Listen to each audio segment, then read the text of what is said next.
The family of crime victims, they have the right to know when a prisoner is up for parole, but some are not finding out because that information is actually getting lost in the mail. Chief investigative reporter Dwayne Pullman shows us now how his investigation of one such case is now changing the way that Ohio notifies families. I always come here. Tyrone Dubois let me join him on a walk down Parchment Place. Is this where you visited her the last time? Yes, right here. To the home where his mother lived. And we were sitting on these steps.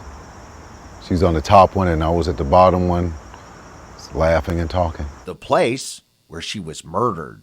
This is where it began and a part of me where it ended.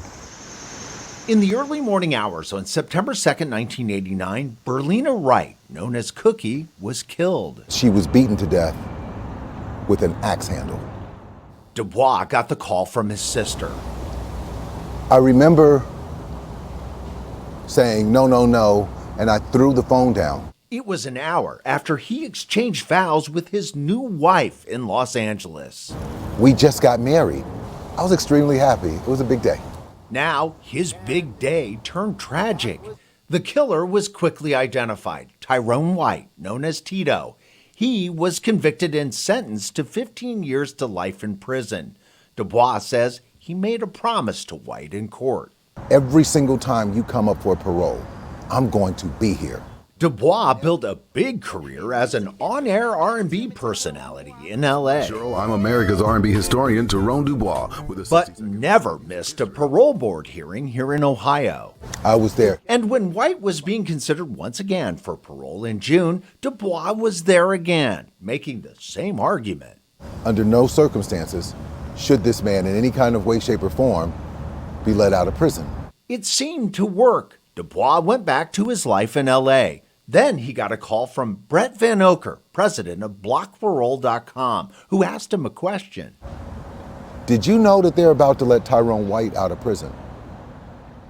Dubois called the parole board and confirmed that White was recommended for parole. When Dubois asked why he wasn't informed, he says the employee told him, "We sent you a letter August the 20th. A letter. And I said, no, you didn't. I knew you didn't. And she said, well, you do know that there's problems with the mail. The same problems that were publicly pointed out many times in the ramp up to the elections. Deep cuts and delays at the Postal Service that triggered protests. Do not delay our mail! The parole board acknowledges delays in delivering mail during the election might have caused the problem. Dubois says the board could have called or emailed him since they already had his contact information. Then if there were problems with the mail, then the mail should have been your last option. I asked the parole board for a copy of the letter it sent and got this. Dated August 20th, the letter states the board did decide to parole White and that Dubois could request a full board hearing to fight the release. But when I asked if the board sent this and other letters to victims' families certified to prove they were delivered, I was told no. My questions and Dubois' complaints caused the system to pause. Did that concern you? Yes, it did. It concerned us when our Office of Victim Services discovered that one of the letters had not been received. Because victim notification is one of the most important things that we do. Cynthia Mauser, who oversees the parole board, says she and others were so concerned about the issue we raised, the board decided to change the way it notifies from now on, calling and emailing all families of crime victims at the same time the letter is sent. Yes, it's about fairness, and it is about making sure that we're complying with our statutory duties and making sure that the victims are included in all of the processes that they have the right to be included in. Dubois is proud that he helped other families, but keeping his mother's killer in prison wasn't meant to be.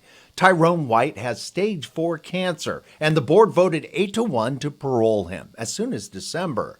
Dubois, who's a colon cancer survivor, understands that decision, even though he's still haunted by the memory of a mother who was murdered. When is it over for me? He served his time, but for the rest of my life, I'm still serving mine. I'm Dwayne Pullman, Local 12 News.